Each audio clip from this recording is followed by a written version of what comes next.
جہنم ہی تھا، میں تو جاتا مجھے سرکار نے جانے نہ دیا۔ الحمدللہ رب العالمین والصلاة والسلام علی سید المرسلین، اما بعد فاعوذ باللہ من الشیطان الرجیم، بسم اللہ الرحمن الرحیم۔ پڑھیے الصلاة والسلام علیک یا رسول اللہ وعلی آلک واصحابک یا حبیب اللہ، الصلاة والسلام علیک یا نبی اللہ وَعَلَىٰ آلِكَ وَأَصْحَابِكَ يَا نور اللہ۔ میٹھے میٹھے اسلامی بھائیوں اور مدنی چینل کے ناظرین، الحمدللہ عز و جل آج یہ اجتماع ذکر و نعت میں ہمیں جمع ہونے کا موقع ملا ہے۔ رب کریم ہم سب کو آج کے اجتماع کی برکتیں عطا فرمائے۔ درود پاک پڑھنے کے بے شمار فضائل و برکات ہیں۔ مصطفیٰ جان رحمت، شمع بزم ہدایت، نوشہ بزم جنت، پے کرے جود و سخاوت، منبع علم و حکمت، صلی اللہ تعالیٰ علیہ وسلم کا فرمان عالی شان ہے کہ تم اپنی مجلسوں کو مجھ پر درود پاک پڑھ کر آراستہ کیا کرو کہ تمہارا مجھ پر درود پاک پڑھنا کل بروز قیامت تمہارے لیے نور ہوگا۔ تو ہمیں اپنی مجلس کو بھی سجانا ہے۔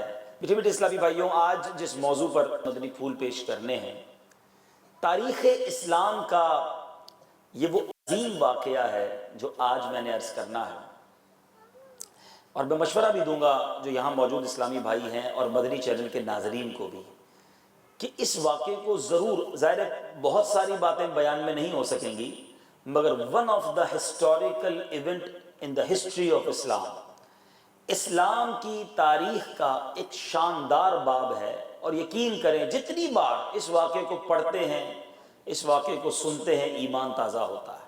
میری مراد ہجرت مدینہ کا وہ شاندار واقعہ ہے۔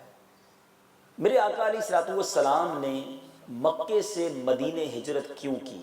یہ ایک بڑا اہم کوئسچن ہے کہ نبی پاک دنیا میں جب تشریف لائے تو مکہ پاک میں تشریف لائے۔ آپ نے جائے ولادت مصطفیٰ امیدیں دیکھی ہوگی، جو صفا مروہ کے پیچھے جو لائبریری بنی ہوئی ہے، وہاں نبی پاک علیہ الصلوۃ والسلام کی ولادت ہوئی۔ میرے آقا علیہ الصلوۃ والسلام نے اپنی زندگی کے 53 سال، یاد رہے 63 ایئرز نبی پاک کی مبارک عمر ہے، اور آؤٹ آف 53 ایئرز 53 سال نبی پاک علیہ الصلوۃ والسلام نے مکہ پاک میں گزارے۔ بچپن بھی وہاں گزرا، جوانی بھی وہاں گزری، اسلام کے ابتدائی ایام بھی وہاں گزرے۔ مگر ماجرا کیا بنا؟ کیوں نبی پاک مکہ چھوڑ کر مدینے تشریف لے گئے؟ یاد رہے کہ اب یہ مدینے میں اسلام پھیلنے کی وجوہات بھی ہم سنیں گے۔ پیارے آقا کے اعلان نبوت کا 11واں سال، اس کا مطلب نبی پاک کی عمر مبارک ہے 51 برس۔ 40 سال کی عمر میں اعلان نبوت کیا۔ تھوڑا سا ہسٹری آپ کو یاد بھی ہونی چاہیے، اس لیے میں دہرائی بھی ساتھ کرتا جاؤں گا۔ 11 سن نبوی ہے، اور نبی پاک علیہ الصلوۃ والسلام اس زمانے میں معمول کے مطابق جب لوگ حج پر آتے تھے تو پیارے آقا علیہ الصلوۃ والسلام انہیں اسلام کی دعوت دینے کے لیے منا جاتے۔ یاد رہے کہ غیر مسلم بھی حج کرتے تھے اس زمانے میں۔ جو غیر مسلم تھے وہ بھی بت پرست تھے، مگر حج کو آتے تھے۔ وہ بتوں کی پوجا کرنے کے لیے آتے تھے، اللہ کو نہیں مانتے تھے۔ اب کیا ہوا؟ نبی پاک منا تشریف لے گئے، قرآن مجید کی آیتیں سنا سنا کر انہیں اسلام پیش کیا۔ جو منا ہے یہاں پر ایک مسجد آج بھی قائم ہے، مسجد عقبہ کے نام سے۔ عقبہ کہتے ہیں گھاٹی کو، پہاڑ کے پیچھے جو سائیڈ ہوتا ہے۔ تو منا میں ایک جگہ تھی عقبہ میں، وہاں پر قبیلہ خزرج مدینہ منورہ سے 6 لوگ آئے۔ پیارے آقا سے قرآن کی آیتیں سنی، نبی پاک کا مبارک انداز دیکھا اور کلمہ پڑھ کر مسلمان ہو گئے۔ پہلا قافلہ جو مدینے سے آیا تھا وہ 6 لوگ تھے۔ 1 سال گزر گیا، 12 سن نبوی آ گیا۔ اب نبی پاک علیہ الصلوۃ والسلام کے پاس وہاں سے دوسری بار یہ جو لوگ آئے، یہ بیت عقبہ ثانیہ کہلاتی ہے۔ اس میں میرے میٹھے اسلامی بھائیوں نبی پاک علیہ الصلوۃ والسلام کے پاس تقریباً 12 لوگ آئے اور پیارے آقا کے ہاتھوں پر ایمان قبول کیا۔ اب تیسری بار 13 سن نبوی میں نبی پاک علیہ الصلوۃ والسلام کے پاس 72 لوگ آئے جنہوں نے کلمہ پڑھا اور اسلام قبول کر لیا۔ یعنی مدینے میں بتدریج اسلام پہنچتا رہا۔ دوسری بار 12 مسلمان ہوئے تو انہوں نے نبی پاک سے عرض کیا تھا کہ حضور آپ کرم فرمائیں، کوئی ایک مبلغ، کوئی ایک صحابی رسول ہمارے ساتھ بھیج دیں تاکہ مدینہ شریف میں لوگوں کو اسلام کی وہ دعوت پیش کریں۔ 1 سال بعد آپ سے یہاں ملاقات ہوتی ہے۔ پیارے آقا نے حضرت مصعب بن عمیر رضی اللہ تعالیٰ عنہ کو ان کے ساتھ کر دیا۔ نبی پاک نے ایک ایسا مبلغ بھیجا، اب انہوں نے مدینہ پاک جا کر گھر گھر میں اسلام پہنچا دیا۔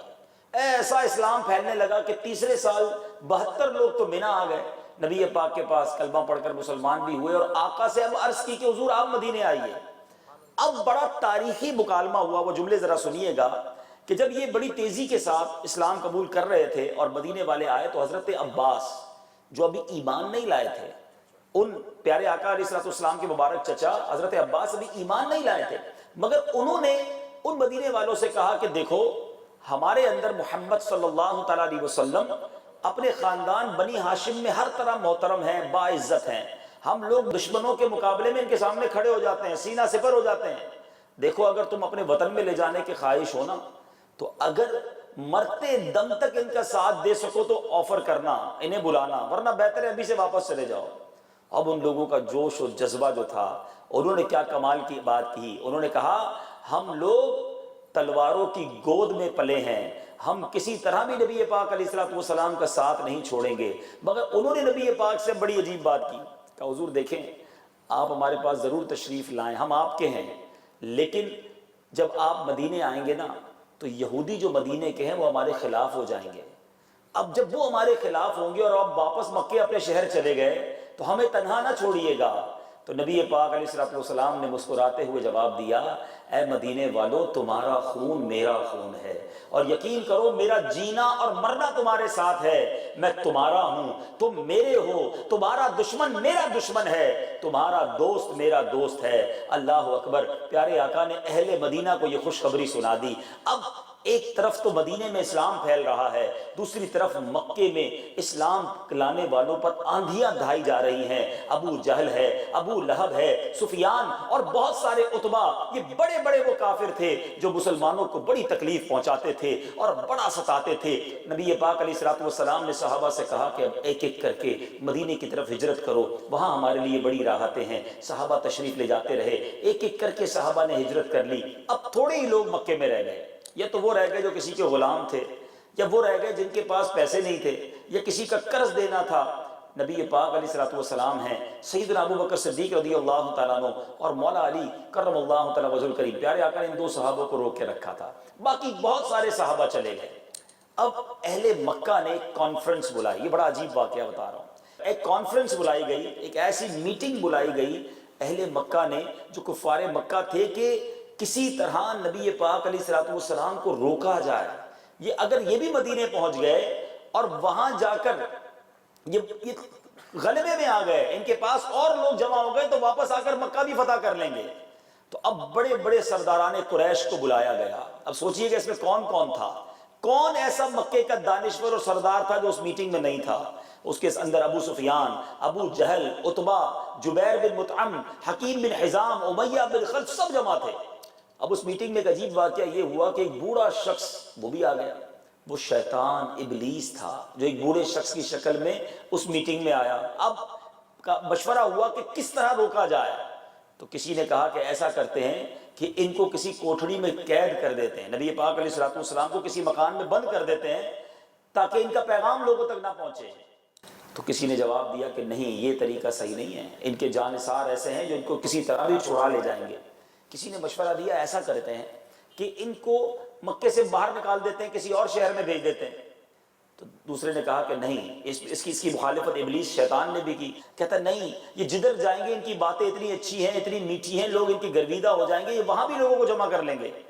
ابو جہل نے بڑا مکارانہ پلان کیا، اس نے کہا ایسا کرو کہ ہر قوم کا ایک سردار انوالو ہو جائے اور ہر قوم کا ایک بہادر ساتھ دے اور سب مل کر ایک ہی بار ان پر حملہ کر دیتے ہیں، اور اس حملے سے جب یہ معاذ اللہ شہید ہو جائیں گے، قتل کر دیے جائیں گے، تو یہ بنی ہاشم ہم سب سے بدلہ کیسے لیں گے، تمام قوموں سے لڑائی کیسے لڑیں گے، ان کے پاس رزلٹ میں کوئی رپلائی میں آسان معاملہ نہیں رہے گا۔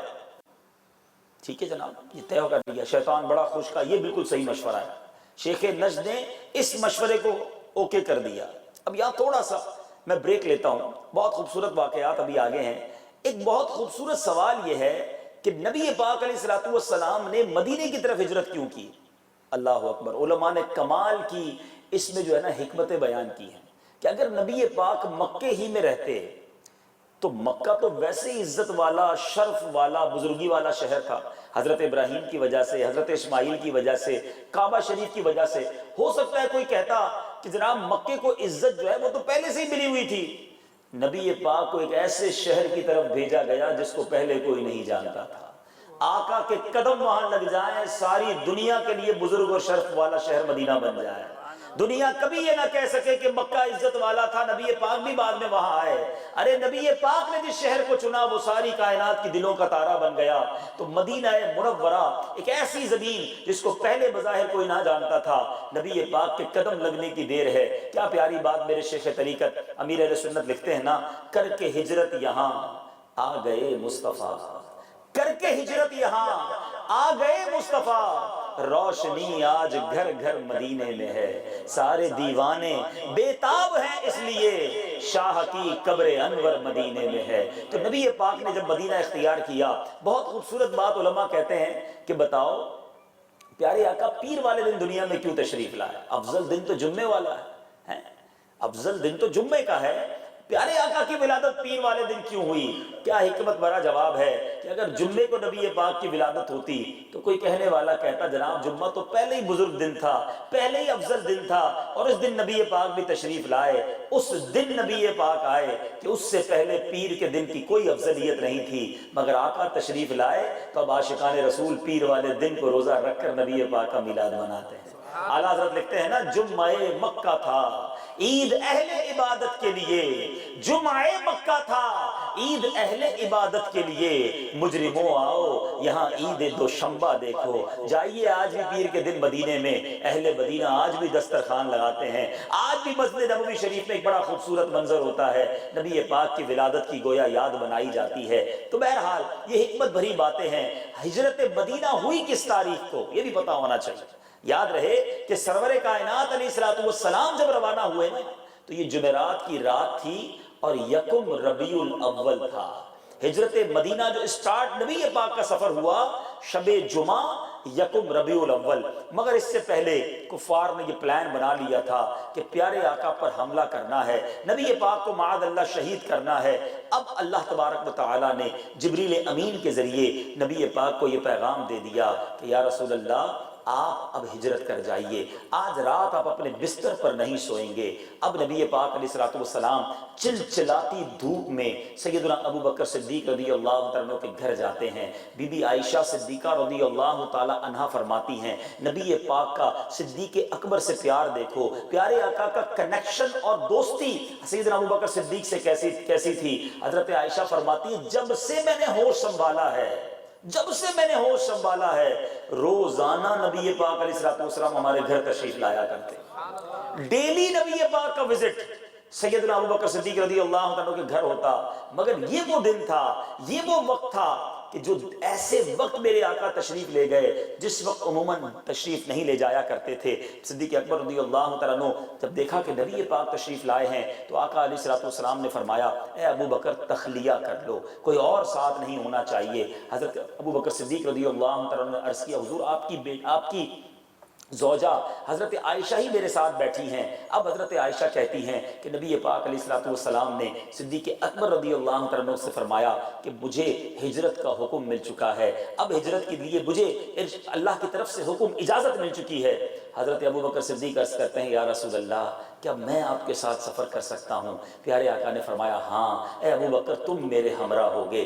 حضرت عائشہ کہتی ہیں اس سے پہلے میں نے کبھی زندگی میں یہ دیکھا نہیں تھا کہ کوئی شخص خوشی میں بھی روتا ہے، میں نے اپنے والد محترم کو زارو کتار خوشی کے عالم میں روتے دیکھا، اتنا روئے کہ پیارے آقا علیہ الصلوۃ والسلام نے مجھے اپنے ہمراہی کا شرف بخشا ہے۔ اب میرے میٹھے اسلامی بھائیوں، صدیق اکبر رضی اللہ تعالیٰ عنہ نے 2 اونٹنیاں نبی پاک کی بارگاہ میں پیش کی تھیں کہ حضور بہت عرصے سے انہیں میں نے ببول کے پتے کھلا کھلا کر فرما اور تازہ کیا ہوا تھا، مجھے علم تھا کہ آپ ہجرت کے لیے مجھے یاد فرمائیں گے۔ آقا علیہ الصلوۃ والسلام نے ایک اونٹنی جو ہے سیدنا ابوبکر صدیق سے فرمایا کہ یہ مجھے بیچ دو، میں خریدنا چاہتا ہوں۔ حضرت ابوبکر صدیق کا تو سب کچھ نبی پاک کا تھا، مگر آقا علیہ الصلوۃ والسلام نے اونٹنی کی قیمت ادا کی۔ علماء اس کی بھی حکمت بیان کرتے ہیں تاکہ نبی پاک کی یہ تمنا تھی کہ ہجرت کا ثواب جو ہے، جو ہجرت کا سفر ہے، اس کا خاص ثواب جو ہے وہ نبی پاک اپنے لیے خاص کرنا چاہتے تھے، اس لیے اونٹنی کی قیمت بھی میرے آقا نے ادا کی۔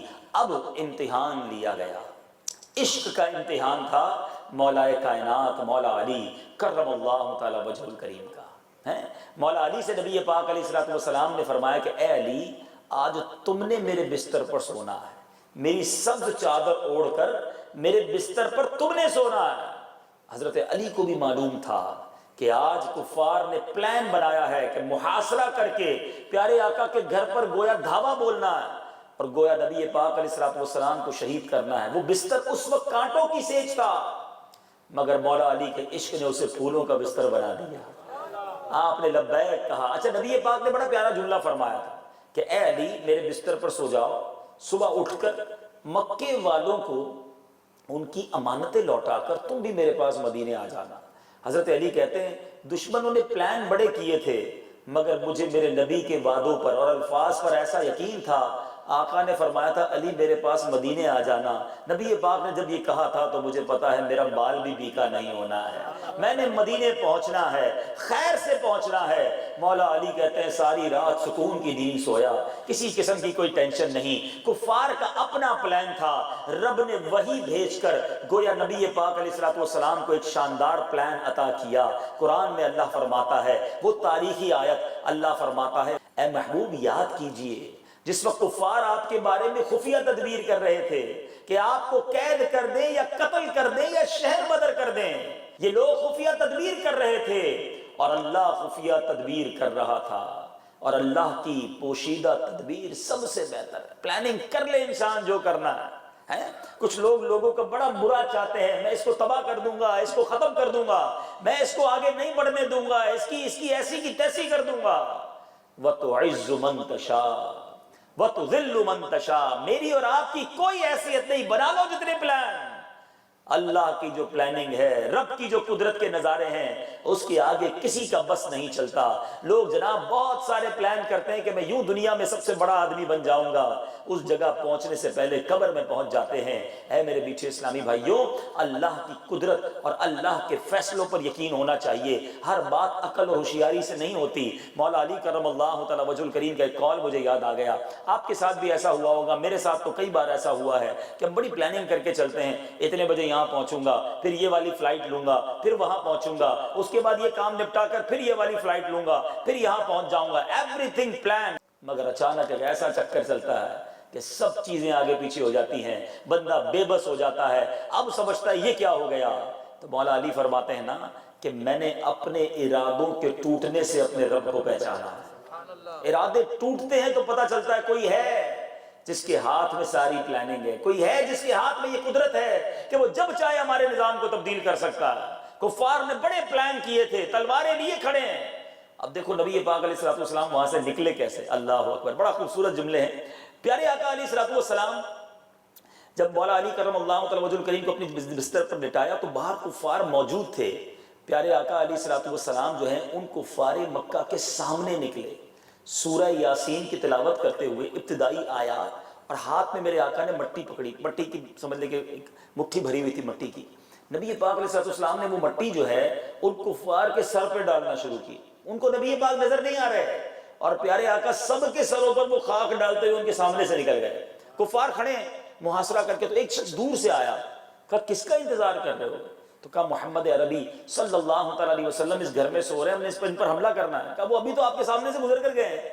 کہا یہ کیسے ہو سکتا ہے؟ کہا آپ نے اپنے سروں پر دیکھو، وہ مٹی بھی ڈال کر گئے ہیں۔ جب سر پہ سب نے ہاتھ لگایا تو سب کے سروں پر مٹی تھی، سارے حیران کہ یہ مٹی کہاں سے آئی۔ نبی پاک ان کے سامنے سے نکل گئے۔ اب جب صبح ہوئی اس بستر سے مولا علی کرم اللہ تعالی وجہ الکریم کھڑے ہوئے، یہ سب ہاتھ ملتے رہ گئے اور نبی پاک صدیق اکبر رضی اللہ تعالیٰ عنہ کے ساتھ اب غار ثور کی طرف روانہ ہوئے۔ اللہ اکبر، وہ عشق بھرا سفر شروع ہوا۔ وہ عشق کی داستان ہے کہ جتنی بار پڑھیں ایمان تازہ ہو جاتا ہے۔ آپ جب تک غار ثور گئے نہیں ہوں میری بات سمجھنا آسان نہیں۔ اللہ مجھے اور آپ کو بار بار مکے کی حاضری عطا فرمائے۔ جب غار ثور کا سفر کرتے ہیں 5,500-6 ہزار فٹ کی بلندی پر جب جاتے ہیں تو انسان کی عقل حیران ہو جاتی ہے کہ آج تو سیڑھیاں بھی بنا دی گئی ہیں، پھر بھی چلنے میں انسان تھک کے چور ہو جاتا ہے۔ جب دشمن کا خوف ہو، پیچھے سے دشمن آ رہے ہوں اور یہ خوف ہو کہ کہیں کوئی دیکھ نہ لے، ایسے وقت میں جب پتھر بھی ہوں، کانٹے بھی ہوں، یہ سفر کیسے ہوا ہوگا؟ نبی پاک علیہ الصلوۃ والسلام پنجوں کے بل چل رہے تھے تاکہ کہیں قدم کے نشان ان کفار کو پتہ نہ چل جائے کہ پیارے آقا اور صدیق اکبر کس طرف گئے ہیں، تو پنجوں کے بل چل رہے تھے۔ حضرت ابوبکر صدیق نے دیکھا کہ کہیں آقا کے قدم کو نقصان نہ پہنچے، تکلیف نہ ہو جائے، زخم نہ لگ جائے۔ عرض کرتے حضور میرے کاندھے پر تشریف لے آئیے۔ نبی پاک کو کاندھوں پر بٹھایا۔ آج نوجوان اس پہاڑ پر اکیلا نہیں چڑھ سکتا، مگر ابوبکر صدیق رضی اللہ تعالیٰ عنہ نے کونین کے والی کو اپنے کاندھوں پر اٹھایا اور یہ پہاڑ پر چڑھنا شروع کیا۔ اور پہاڑ پر پہنچنے سے پہلے کیا کیا؟ حضرت ابوبکر صدیق رضی اللہ تعالیٰ عنہ کبھی دائیں چلتے، کبھی بائیں چلتے، کبھی آگے چلتے، کبھی پیچھے چلتے۔ سرکار دو عالم صلی اللہ تعالیٰ علیہ وسلم نے سیدنا ابوبکر صدیق سے سوال کیا، اے ابوبکر کیا بات ہے، کبھی دائیں چلتے ہو، کبھی بائیں، کبھی آگے اور کبھی پیچھے؟ سوچئے اس عاشق اکبر نے کیا جواب دیا۔ عرض کرتے ہیں یا رسول اللہ صلی اللہ تعالیٰ علیہ وسلم، جب مجھے یہ خوف ستاتا ہے کہ دشمن دائیں طرف سے حملہ کر دے گا تو میں دائیں طرف آ جاتا ہوں۔ جب یہ خیال آتا ہے کہ بائیں طرف سے اٹیک نہ کر دے میں لیفٹ آ جاتا ہوں۔ آقا جب یہ دل میں خیال آتا ہے آگے سے حملہ نہ ہو جائے میں آگے آ جاتا ہوں۔ حضور جب یہ خیال آتا ہے پیچھے سے حملہ نہ ہو میں پیچھے آ جاتا ہوں۔ نبی پاک فرماتے ہیں اے ابو بکر کیا تم یہ پسند کرتے ہو کہ اگر کوئی تکلیف پہنچے تو تمہیں پہنچے مجھے نہ پہنچے؟ آپ رضی اللہ تعالیٰ عنہ نے عرض کی یا رسول اللہ اس رب ذوالجلال کی قسم جس نے آپ کو حق کے ساتھ مبعوث فرمایا میں تو یہ پسند کرتا ہوں کہ کوئی بھی تکلیف و مصیبت ہو تو مجھے پہنچے، آپ کو کوئی تکلیف نہ پہنچے۔ ایسا عشق تھا سیدنا ابوبکر صدیق کا۔ اب سیدنا ابوبکر صدیق پیارے آقا کو کاندھے پر اٹھائے غار ثور تک پہنچ گئے۔ پہلی بار اس غار میں جانا ہے۔ عرض کی حضور آپ باہر تشریف رکھیے میں اندر جاؤں گا۔ غار کو صاف کیا، کافی سارے سوراخ تھے، اپنی چادر کے ٹکڑے کیے اور سوراخ کے اندر ڈالتے چلے گئے، اور اس کے بعد دیکھا کہ ایک دو سوراخ باقی ہیں، وہاں پر اپنا پیر رکھ دیا اور نبی پاک سے عرض کی حضور اندر تشریف لائیے۔ پیارے آقا علیہ الصلوۃ والسلام نے اندر آ کر صدیق اکبر سے سوال کیا اے ابو بکر تمہارے کپڑے کا کیا ہوا، تمہاری چادر کا کیا ہوا؟ عرض کی حضور بڑے سوراخ تھے، اس چادر کے ٹکڑے کر کے سوراخ بند کر دیے۔ سنو پیارے آقا نے صدیق اکبر کو کیا دعا دی۔ میں اور آپ دعا کرتے ہیں کہ اللہ جنت میں نبی پاک کا پڑوس عطا کرنا۔ صدیق اکبر کی قسمت پر ہماری جانیں قربان۔ نبی پاک نے دعا کی یا اللہ قیامت کے دن ابو بکر کو جنت میں میرے ساتھ جگہ عطا فرما۔ اچھا ایک تو دعا دی، سڈنلی رائٹ اوے وہی بھیجی گئی کہ بے شک آپ کے رب نے آپ کی دعا قبول فرما لی ہے۔ قبولیت کا انعام بھی مل گیا صدیق اکبر رضی اللہ عنہ کو۔ بہرحال سانپ نے کاٹا، صدیق اکبر نے صبر کیا، نبی پاک نے لعاب دہن لگایا، صدیق اکبر رضی اللہ تعالیٰ عنہ کا جو زہر کا اثر تھا وہ چلا گیا۔ مگر صدیق اکبر رضی اللہ تعالیٰ نے ایک بات ہمیں سکھا دی جو آج اس واقعے کا پہلا میسج میں آپ کو دینا چاہتا ہوں کہ جان بچانا تو فرض تھا نا۔ صدیق اکبر رضی اللہ تعالیٰ عنہ نے کیوں اس وقت ریئیکٹ نہیں کیا، فرض ادا نہیں کیا کہ یا رسول اللہ مجھے سانپ نے کاٹ لیا ہے، آپ بیدار ہو جائیں ورنہ میں مر جاؤں گا اور جان بچانا فرض ہے۔ صدیق اکبر سے بڑا عالم تو آج کوئی نہیں نا، امیر المومنین تھے، خلیفۃ المسلمین تھے، مگر ہمیں کیا بتا گئے کہ جان جاتی ہے تو چلی جائے، نبی پاک کے آرام میں خلل نہیں آنا چاہیے، آقا کی رضا پر جان قربان ہے۔ یہ الگ بات ہے کہ نبی پاک نے لعاب دہن لگا کر ابو بکر صدیق رضی اللہ عنہ کو جان لوٹا دی اور دعا کر کے سورج پلٹایا، مولا علی کو اثر لوٹا دی، مگر ان دونوں نے کیا کام کیا جناب؟ there is a big question۔ اتنا بڑا اہم فرض اور اتنے بڑے صحابی انہوں نے کیسے جانے دیا؟ جب گتھیاں سلجھتی نہیں ہے نا تو سب سے اچھی بارگاہ اعلیٰ حضرت کی بارگاہ بچتی ہے۔ عاشقوں کے امام کے پاس حاضری دو کہ حضور اب آپ ہی بتا دیں ماجرا کیا ہے، یہ کیا بات ہے کہ دونوں بڑے بڑے صحابہ نے فرض پر عمل نہیں کیا؟ تو اعلیٰ حضرت نے 4 شعروں میں ہی گل مکا دی، بات پوری کر دی۔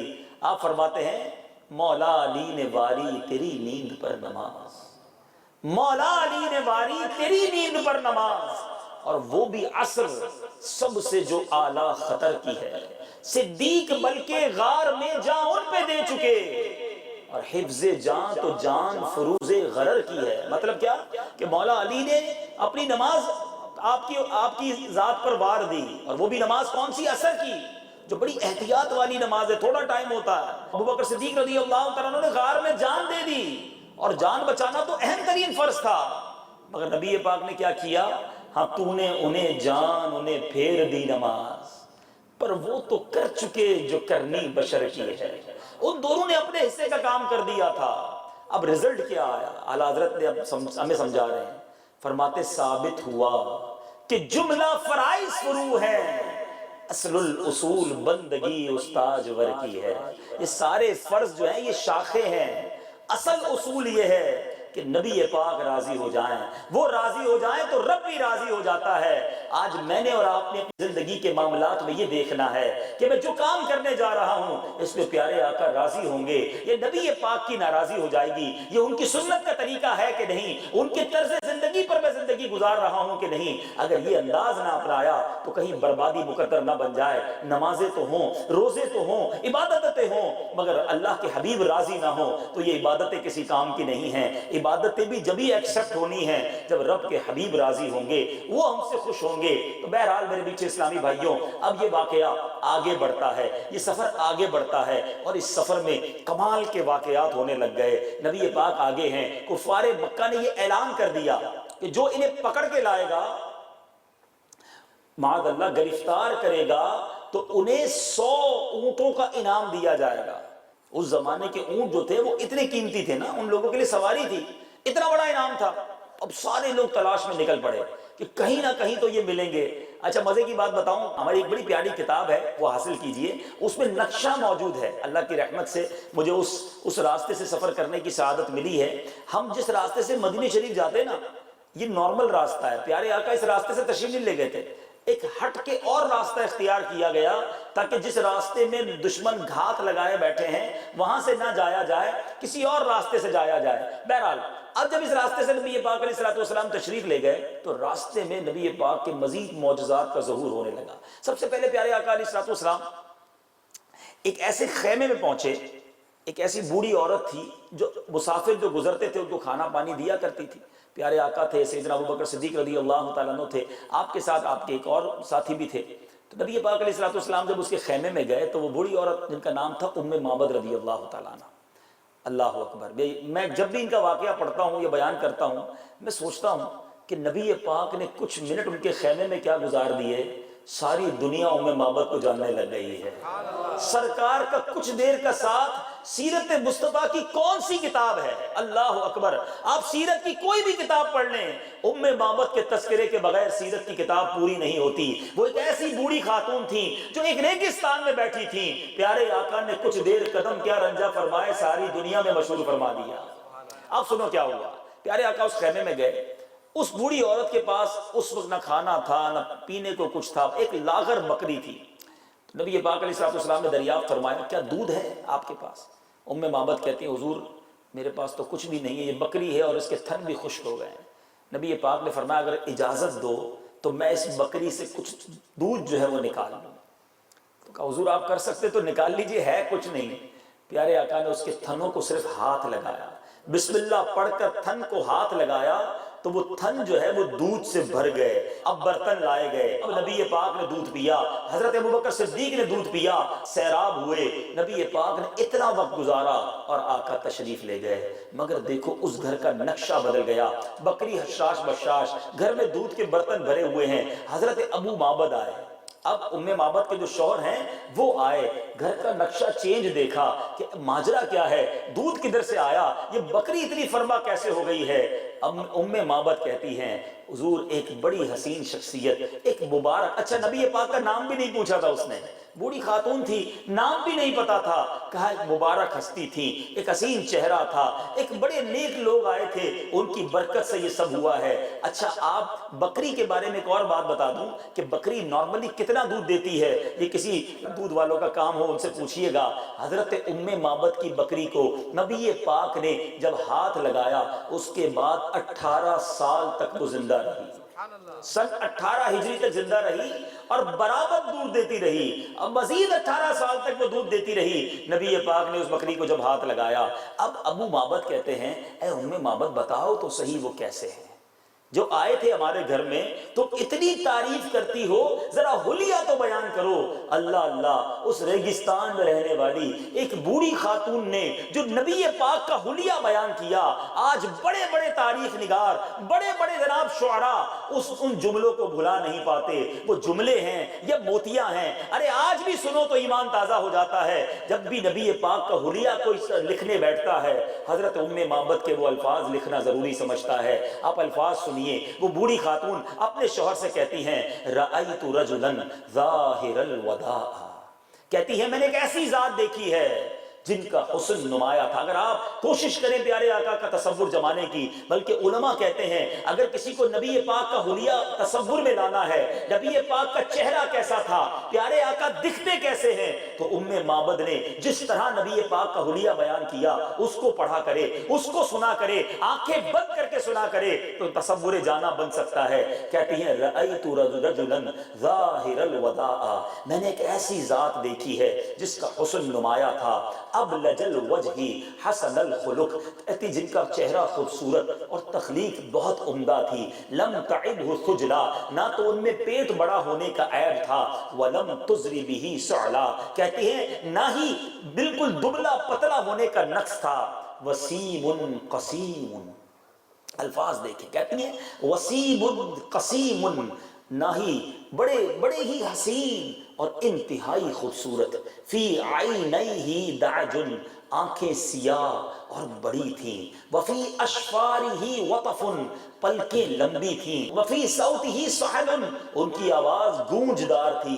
وہ کہتی ہیں وفی عنقہ سطح، ان کی گردن چمکدار تھی، وفی لحیتہ کثافہ، ان کی داڑھی مبارک گھنی تھی، ان صمت فعلیہ الوقار، جب وہ خاموش ہوتے تھے تو پروقار نظر آتے تھے، وَإِن تَكَلَّمَ سَمَا وَعَلَاهُ الْبَهَا، جب گفتگو فرماتے تو چہرہ اور بارونق ہو جاتا اور پروقار ہو جاتا، اجمل الناس وَأَبْهَاءُ مِن بَعِيد، دور سے دیکھتی تھی تو بڑے باروب نظر آتے تھے، لوگوں میں سب سے حسین نظر آتے تھے، اور جب قریب آتے تھے تو اور ہی زیادہ پیارے نظر آتے تھے، حلو المنطق، نہایت ہی شیریں گفتار تھے۔ ان کی جملے کیسے، فصل لا نظر ولا حذر، ان کی گفتگو بہت واضح تھی، نہ تو بے فائدہ تھی نہ ہی بے ہدا، ربعۃ لا تشنوہ من طول، میانہ قد تھا نہ اتنا طویل تھا کہ دیکھ کر برا لگے، ولا تقتحمہ عین من قصر، نہ اتنا پست تھا کہ دیکھ کر حقیر معلوم ہو۔ اللہ اللہ، اب یہ جب حلیہ بیان کیا نا تو حضرت ابو معبد بھی دیوانے ہو گئے۔ اب ان کے گھر کا پتہ کیا معمول رہا، وہ روزانہ کام سے واپس آتے اور کہتے اے ام معبد ذرا مبارک کا حلیہ تو بیان کرو، وہ جو مبارک آئے تھے ان کی باتیں کرو۔ یعنی ان کے گھر میں روز محفل نعت ہوتی تھی، روز میلاد ہوتا تھا، آقا کچھ دیر کے لیے کیا ہو کر چلے گئے، یہ دونوں میاں بیوی دیوانے ہو گئے، نبی پاک کی باتیں کرتے، آقا کا حلیہ سنتے، اور بعد میں جب نبی پاک مدینے پہنچ گئے ان دونوں نے آقا کے قدموں میں حاضری دی اور کلمہ پڑھ کر مسلمان بھی ہو گئے، صحابی بھی بن گئے۔ اے میرے میٹھے اسلامی بھائیوں، یہ قافلہ اور آگے جاتا ہے۔ اب کیا ہوا، مکے کا ایک مشہور شہ سوار تھا سراقہ بن مالک، وہ گھوڑے کو دوڑاتا ہوا نبی پاک کے قریب پہنچ گیا، گرفتار کرنے کے لیے قریب پہنچ گیا، 100 اونٹوں کا انعام تھا۔ اب جب آگے بڑھا تو گھوڑے نے ٹھوکر کھائی، وہ گر پڑا، مگر 100 اونٹوں کا انعام جو تھا، پھر گھوڑے پر بیٹھا، پھر آگے بڑھنے لگا، مگر اب تھوڑا آگے بڑھا تو نبی پاک سے تھوڑا پہلے پتھریلی زمین نے اس کے گھوڑے کو ہی پکڑ لیا، اس کے گھوڑے کے پیر ہی اندر دھس گئے۔ سراقہ یہ معجزہ دیکھ کر کانپنے لگا، امان امان، معاف کر دیجئے معاف کر دیجئے، پیارے آقا علیہ الصلوۃ والسلام سے معافی مانگنے لگا۔ نبی پاک تو اپنے دشمنوں کو معافی فرماتے ہیں، آقا نے اسے معاف فرما دیا۔ اب پیارے آقا علیہ السلام نے اسے دعا بھی دی، زمین میں گھوڑے کو چھوڑ دیا۔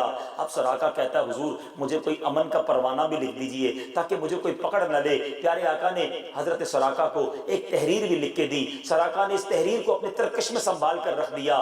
راستے میں جو بھی نبی پاک سے بارے میں پوچھتا کہ اے سراقہ تم نے کہیں محمد عربی کو تو نہیں دیکھا، تو وہ کہتے میں نے بہت دور تک بہت زیادہ تلاش کیا ہے مگر نبی پاک اس طرف نہیں ہیں۔ ایک طرف اشارہ کر کے جواب دے دیتا تاکہ لوگ واپس لوٹتے۔ سراقہ نے کچھ سامان سفر بھی نبی پاک علیہ السلام کو تحفہ دینا چاہا، آقا نے قبول نہیں کیا۔ یہ سراقہ اس وقت تو مسلمان نہیں ہوئے مگر بعد میں نبی پاک علیہ السلام کے قدموں میں جا کر مسلمان ہوئے۔ اور یہ سراقہ بن مالک وہ ہیں میرے میٹھے اسلامی بھائیوں جن کے بارے میں نبی پاک نے بڑا زبردست ارشاد فرمایا تھا غیب کی خبر دیتے ہوئے کہ اے سراقہ تیرا کیا حال ہوگا جب تجھ کو ملک فارس کے بادشاہ کسرا کے کنگن پہنائے جائیں گے۔ فارس ایران کو کہتے ہیں۔ نبی پاک نے غیب کی خبریں کدھر کدھر دی ہیں۔ اس وقت ایران فتح نہیں ہوا تھا مگر نبی پاک نے فرمایا اے سراقہ بتا تو صحیح تیرا اس وقت کیا حال ہوگا جب کسرا کے بادشاہ کے کنگن تجھے پہنائے جائیں گے، ایران کے بادشاہ کے کنگن پہنائے جائیں گے۔ حضرت عمر کے دور میں جا کر اسلام نے اتنی ترقی کی، فارس فتح ہوا،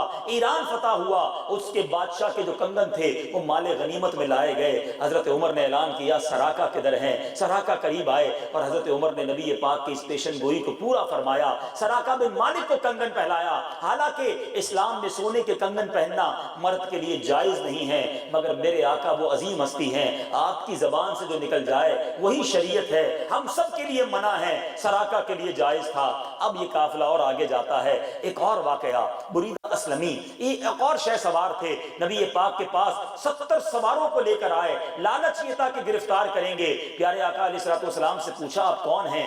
آقا نے فرمایا میں محمد بن عبداللہ ہوں، خدا کا رسول ہوں۔ پیارے آقا کا جمال، آپ کے جلال نبوت کو دیکھا، آئے گرفتار کرنے تھے، نبی پاک کے عشق میں گرفتار ہو گئے۔ کہتے یا رسول اللہ میرا دعویٰ تھا، دیکھتا ہوں آپ مدینے میں کیسے جاتے ہیں اور اب دیکھتا ہوں آپ کو مدینے جانے سے روکتا کون ہے۔ حضرت بریدہ اسلمی جو ہے کلمہ پڑھ کر مسلمان ہوئے، نبی پاک کے آگے چلنے لگے، اپنی تلوار پر اپنا امامہ لگایا، ایک پرچم بنایا اور گویا جلوس کی شکل مدینے میں جا رہے ہیں۔ آج ہم پرچم لگاتے ہیں، اگر آج جلوس نکالتے ہیں، ارے اس دور میں صحابہ نے مدینے میں انٹری کیسے دی تھی، کبھی ہجرت مدینہ کا واقعہ پڑھ لینا۔ اب یہاں تو یہ واقعات ہیں، مدینے کا رنگ بدلا ہوا ہے۔ ہاں مدینے والے تو روز اہل مدینہ، یہ تو قباء شریف ہے نا، مسجد قباء جہاں پر یہ انٹری گیٹ تھا مدینے کا، مدینہ شہر اندر تھا، یہ مدینے سے باہر کا علاقہ ہے۔ قباء کے پاس اہل مدینہ روز صبح آ کر کھڑے ہوتے کہ پتہ تو چل گیا ہے کہ نبی پاک روانہ ہو گئے ہیں۔ اس زمانے موبائل فون کا تو وقت تھا نہیں کہ پوچھ لیتے حضرت آپ کتنا دور ہیں، یہ لوکیشن شیئر ہو جاتی کہ کتنے کلومیٹر باقی ہیں، ارے دشمن بھی پیچھے ہیں، پتہ نہیں کب پہنچیں، کب صبح آ جائیں۔ روز صبح اہل مدینہ آتے اور انتظار کرتے، دور دور تک دیکھتے کہ کوئی قافلہ آ جائے، واپس چلے جاتے۔ ایک دن گزرتا، دوسرا دن گزرا، یاد رہے میں نے ایک بات بتائی تھی، ہجرت کا سفر کون سی تاریخ کو شروع ہوا تھا؟ کون سی تاریخ کو؟ اب آج دل تھام لو، میرے آقا جس دن مدینے میں داخل ہوئے وہ 12 ربیع الاول کا ہی دن تھا۔ مدینے میں 12 ربیع الاول کو ایک جلوس نکلا تھا اور وہ نبی پاک کی قیادت میں تھا، اور مدینے کی بچیوں نے ہر روز وہ بچیاں اہل مدینہ تیار ہو کر آتے تھے کہ پیارے آقا آئیں گے تو استقبال کریں گے۔ اللہ اکبر، آج ساری دنیا میں مسلمان 12 ربیع الاول کو نبی پاک کی آمد کا جشن مناتے ہیں۔ ایک وہ بھی سال تھا، 13واں سال تھا نبوی کا، نبی پاک کی عمر مبارک 53 سال ہے، 12 ربیع الاول کا دن تھا، صبح کا وقت تھا۔ میرے آقا قباء کی وادی کے قریب جب تشریف لائے، اہل مدینہ میں دھوم پڑ گئی، مرحبا یا رسول اللہ کے نعرے لگائے گئے۔ ارے آج بھی وہ نغمہ دنیا کے کونے کونے میں گنگنایا جاتا ہے، آج مکہ مدینے کی گلیوں میں آپ کو اس نغمے کی پکار سنائی دیتی ہے۔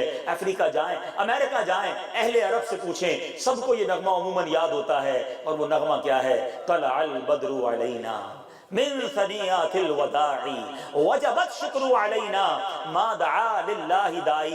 یہ ثنیۃ الوداع جو ہے یہ ایک مقام کا نام ہے۔ آج بھی مسجد جمعہ کے سامنے ایک ترکیوں نے پرانی عمارت بنائی ہے، یہ وہ جگہ ہے جس کو ثنیۃ الوداع کہا جاتا ہے، جو اس نغمے کے شعر کے اندر بھی یہ جگہ موجود ہے۔ یہاں بنو نجار کی بچیوں نے دف بجا کر، نغمے گنگنا کر نبی پاک کا استقبال کیا۔ اہل مدینہ دو رویا کھڑے تھے اور آقا کا استقبال ہو رہا تھا۔ تھا، مجھے تو نہیں پتا وہ پڑھا کیسے تھا، مگر آؤ آج اس منظر کی یاد کو تازہ کرنے کے لیے ہم مل کر یہ شعر پڑھتے ہیں. طلع البدر علینا من ثنیات الوداع وجب الشکر علینا ما دعا للہ داع. طلع بدر علینا من ثنیات الوداع وجب الشکر علینا ما دعا للہ داع. اب نبی پاک علیہ السلام نے قیام کہاں کرنا ہے؟ سارا مدینہ چاہتا ہے کہ آقا ہمارے گھر رکے، ہمارے گھر قدم رنجا فرمایا. نبی پاک نے فرمایا میری اونٹنی جو ہے اس کو چھوڑ دو، یہ جدھر جا کے رکے گی ادھر ہی میں نے ٹھہرنا. یہ اونٹنی آگے چلتی جا رہی ہوگی. میں ایک منظر سوچیں، صحابہ کرام کے دلوں کی دھڑکن تیز ہوتی ہوگی جب کسی کے گھر کے آگے سے گزرتی ہوگی، کاش یہاں رک جائے، کاش یہاں رک جائے. مگر اونٹنی چلتے چلتے چلتے حضرت ابو ایوب انصاری رضی اللہ تعالیٰ عنہ کے گھر پر جا کر ٹھہرتی ہے. میزبان رسول کو یہ سعادت ملتی ہے. واقعہ بہت طویل ہے، اشارہ دے دیتا ہوں، پھر کبھی انشاءاللہ تفصیلی واقعہ سناؤں گا کہ یہ حضرت ابو ایوب انصاری کون ہیں، پیارے آقا ان کے گھر کیوں گئے. اللہ اکبر، یہ ایک اور الگ داستان ہے. اسلام میں ایسی ایسی داستانیں اور ایسے عشق بھرے واقعات ہیں. نبی پاک کی مدینہ آمد سے 400 سال پہلے ایک بادشاہ طبہ اول تھا، اس کے ساتھ 400 علماء اپنی قوم کے تھے. وہ مدینے سے گزر رہے تھے، مدینے کی نشانیاں دیکھی. اس قوم کے ان علماء نے اپنی کتابوں میں یہ پڑھا تھا کہ نبی آخر الزمان ہجرت کر کے کسی ایسی بستی کی طرف آئیں گے. ان علماء نے طبہ سے کہا اے بادشاہ آپ کو آگے جانا ہے چلے جائیں، ہم نے مدینہ چھوڑ کے نہیں جانا. نبی پاک آئے نہیں ہیں، مدینے سے محبت 400 سال پہلے دلوں میں ہے. کہا حضور ہم نے نہیں جانا. ایک روایت کے مطابق 1000 سال پہلے کا یہ واقعہ ہے. 400 علماء ہیں، ان سے عرض کرتے حضور آپ چلے جائیں، ہم نے یہیں قیام کرنا ہے. ہمارا علم بتاتا ہے کہ نبی آخر الزمان نے یہاں آنا ہے. وہ بادشاہ بھی بڑا ایمان افروز اور عاشق رسول تھا. کہتا ہے ٹھیک ہے آپ 400 علماء کو میں گھر بنا کر دیتا ہوں. 400 گھر بنائے، ان کی شادیاں کروائیں، ان کو وہیں رکھا. کہا دیکھو ایک خط دینا چاہتا ہوں، اگر تمہاری ملاقات نبی پاک سے ہو جائے تو تم دے دینا. تمہارا انتقال ہونے لگے آگے اپنی اولاد کو دے دینا، اس کو بھی وصیت کرنا. اگر اس کا انتقال ہونے لگے آگے اپنی اولاد کو دے دینا. سب سے بڑے عالم دین کو طبہ اول بادشاہ نے خط لکھا. اس کا مضمون کچھ اس طرح تھا میں نبی آخر الزمان کی بارگاہ میں سلام پیش کرتا ہوں اور عرض کرتا ہوں حضور اگر آپ کی اپنی زندگی میں آپ کا وقت پایا تو میں بھی آپ کا غلام، میں بھی آپ کا خادم رہوں گا. ایک شاندار گھر بنایا اور کہا کہ یہ گھر جو ہے یہ نبی پاک کو میری طرف سے تحفے میں دے دینا. اب طبہ تو چلا گیا. 400 علماء جو آج مدینہ ہے اس زمانے میں جو بھی اس کا نام تھا وہاں وہ رہنے لگے. اب ان کی نسلیں چلنے لگی. ایک کا انتقال ہوتا وہ اگلے اپنی نسل کے شخص کو وہ خط بھی دیتا اور گھر بھی بتاتا کہ یہ گھر نبی پاک کا ہے، انہیں دے دینا. اب دل تھام لیجئے. علماء فرماتے ہیں کہ حضرت ابو ایوب انصاری رضی اللہ تعالیٰ عنہ اسی طبہ اول کے زمانے کے سب سے بڑے عالم دین کی نسل میں سے تھے. اور یہ گھر جس میں نبی پاک کی اونٹنی جا کر رکی تھی دراصل یہ سب سیدنا ابو ایوب انصاری کا نہیں تھا. یہ گھر وہی تھا جو طبہ اول بادشاہ نے نبی پاک کے لیے تحفے میں بنایا تھا. یعنی دوسرے لفظوں میں حضرت ابو ایوب انصاری نبی پاک کے مہمان تھے.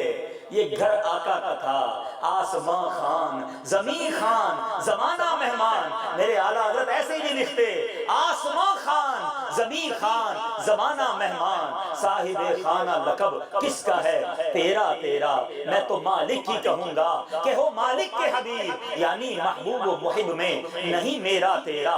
ارے ساری کائنات کا خزانے رب عز و جل نے اپنے محبوب کو عطا فرمائے. اب نبی پاک نے پہلا کام کیا کیا مدینہ منورہ میں. اور اب میں اپنے بیان کو اختتام کی طرف لاتا ہوں اور ایک اور میسج یہاں موجود اسلامی بھائیوں کو اور مدنی چینل کے ناظرین کو دینا چاہتا ہوں. ویری فرسٹ جو پیارے آقا نے کام کیا ابھی مدینے پہنچے ہیں، اللہ اکبر، نبی پاک نے ایک مسجد کی بنیاد ڈالا. اور یہ اسلام کی سب سے پہلی مسجد ہے اور یہ مسجد کا نام مسجد قبا ہے۔ آج بھی اس ایمان افروز مقام پر جائیں تو دل تازہ ہو جاتا ہے، روح تازہ ہو جاتی ہے کہ کیا منظر ہے۔ اور اس مسجد کی تعمیر میں آپ کو معلوم ہے نبی پاک علیہ السلام نے خود اپنے ہاتھوں سے پتھر اٹھا کر رکھے ہیں۔ صحابہ کرام تو تعمیر کرتے تھے، پیارے آقا علیہ السلام نے اتنے وزنی پتھر اٹھائے کہ آپ کے جسم مبارک پر زخم بھی ہوا۔ صحابہ نے عرض کی حضور آپ تشریف رکھیں، ہم تعمیر کرتے ہیں۔ پیارے آقا علیہ السلام ان کی دل جوئی کے لیے پتھر ان کو دے دیتے، لیکن جا کے پھر دوسرا پتھر خود اٹھا لیا کرتے۔ اور اس محبت کے ساتھ اس مسجد کی تعمیر ہوئی۔ اے میرے میٹھے اسلامی بھائیوں، یہ وہ مسجد ہے جس کے بارے میں میرے آقا فرماتے ہیں کہ جو مسجد جو طہارت کے ساتھ، حدیث پاک کا مضمون ہے، جو طہارت کر کے مسجد قباء میں آ کر 2 رکعت ادا کرے اسے مقبول عمرے کا ثواب عطا کیا جاتا ہے۔ آج بھی عمرے کا ثواب مسجد قباء میں ملتا ہے۔ اور یہ مسجد وہ ہے جس کا ذکر قرآن میں ہے۔ اسلام کی پہلی مسجد سورہ توبہ میں اللہ فرماتا ہے لَمَسْجِدٌ أُسِّسَ عَلَى التَّقْوَى مِنْ أَوَّلِ يَوْمٍ أَحَقُّ أَن تَقُومَ فِيهِ رِجَالٌ يُحِبُّونَ أَن يَتَطَهَّرُوا۔ ترجمہ، یقیناً وہ مسجد جس کی بنیاد پہلے ہی دن سے پرہیزگاری پر رکھی ہوئی ہے، وہ اس بات کی زیادہ حقدار ہے کہ آپ اس میں کھڑے ہوں۔ اس مسجد میں ایسے لوگ ہیں جن کو پاکی بہت پسند ہے اور اللہ تعالیٰ پاک رہنے والوں سے محبت فرماتا ہے۔ اے میرے میٹھے اسلامی بھائیوں، نبی پاک نے یہ درس دیا کہ پہلا کام مدینے جا کر مسجد بنائی، پھر اسلام کی وہ عظیم و شان مسجد جس کو آپ مسجد نبوی کے نام سے جانتے ہیں، مسجدیں بنتی چلی گئیں اور آج ساری کائنات میں بن رہی ہیں۔ اور کونین کے والی کا وہ فرمان یاد رکھو، آقا فرماتے ہیں جس کا مضمون ہے جو اللہ کے لیے مسجد بناتا ہے اللہ اس کے لیے جنت میں گھر بناتا ہے۔ آج ہم سب کے گھر ہیں، آج ہم سب عالیشان گھروں میں رہتے ہیں، اللہ نے بہت اچھی رہائش دی ہے۔ اب بتائیے ہم میں سے کس نے جنت میں گھر بنا لیا ہے؟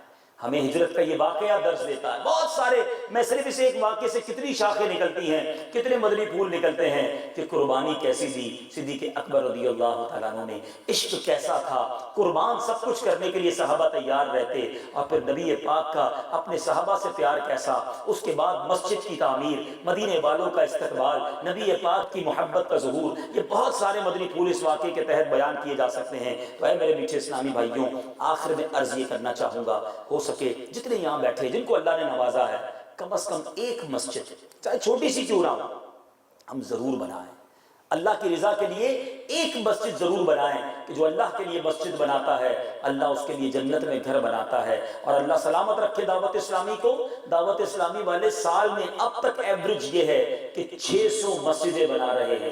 دوسرے لفظوں میں روزانہ 2 مسجدیں دنیا میں کہیں نہ کہیں بن رہی ہوتی ہیں۔ تو کیوں نہ ہم دعوت اسلامی والوں کا ساتھ دیں۔ اور ایسے ایسے علاقے ہیں پاکستان کے اندر بھی، دور دراز شمالی علاقہ جات میں، گاؤں میں، گوٹھوں میں، کئی ایسی جگہ ہیں جہاں ہزاروں لاکھوں مسلمان رہتے ہیں، مسجدیں نہیں ہیں، وہاں مسجدوں کی حاجت ہے۔ پھر کئی ایسے ممالک ہیں جہاں مسلمان بستے ہیں، مسجدیں نہیں ہیں، وہاں مسجدوں کی حاجت ہے۔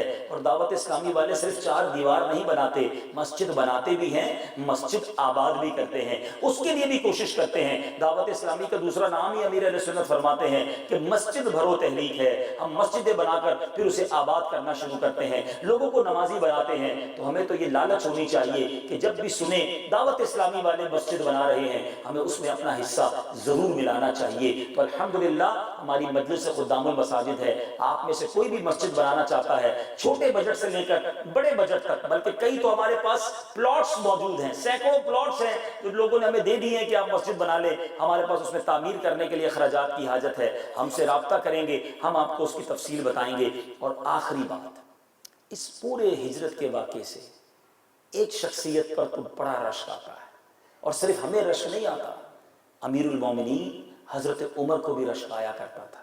حضرت عمر سے ایک بار حضرت ابوبکر صدیق رضی اللہ عنہ کے بارے میں سوال ہوا کہ ان کے بارے میں کچھ پوچھا گیا، اب زاروں کی تار رونے لگے۔ اب کہتے ہیں میری ساری زندگی کی نیکیاں ایک طرف کر دی جائیں، مجھ سے ساری زندگی کے اعمال لے لیے جائیں، اور مجھے ابوبکر صدیق کی وہ ایک رات اور ایک دن کی نیکیاں دے دی جائیں۔ کون سی رات؟ جو غار ثور میں نبی پاک کے ساتھ گزاری۔ اب بتائیے ایسی قربانی، اتنا عشق پیارے آقا سے۔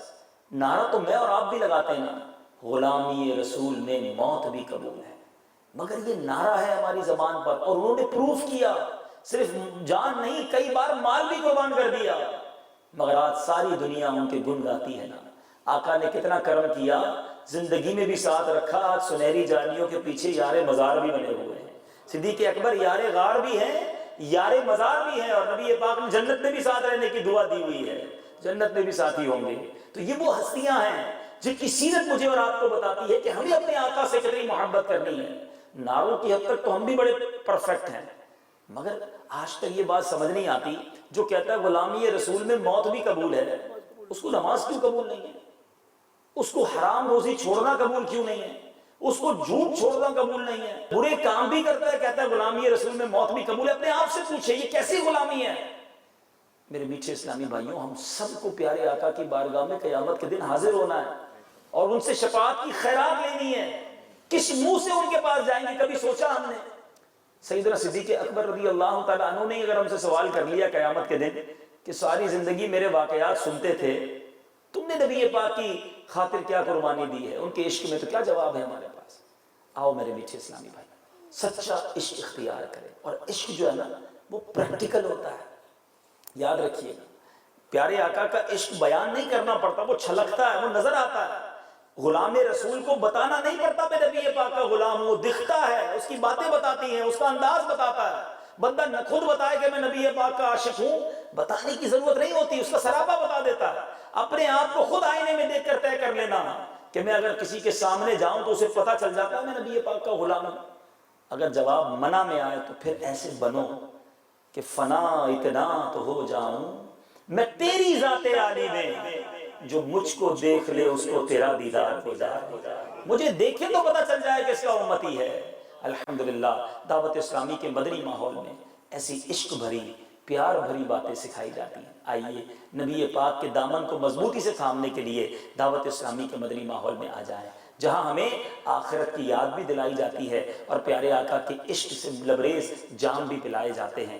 الحمدللہ دعوت اسلامی کا ہفتہ وار سنت و برا اجتماع ہر جمعرات بعد نماز مغرب ہوتا ہے۔ بہت سارا علم دین بھی سیکھنے کو ملے گا، اور کوشش کیجئے مدنی قافلوں میں سفر کریں، نیت کریں انشاءاللہ مدنی قافلوں میں بھی سفر کریں گے۔ اللہ تعالی ہم سب کو عمل کرنے کی توفیق عطا فرمائے، آمین بجاہ النبی الامین صلی اللہ علیہ وسلم۔ میرے اعمال کا بدلہ تو جہنم ہی تھا، میں تو جاتا مجھے سرکار نے جانے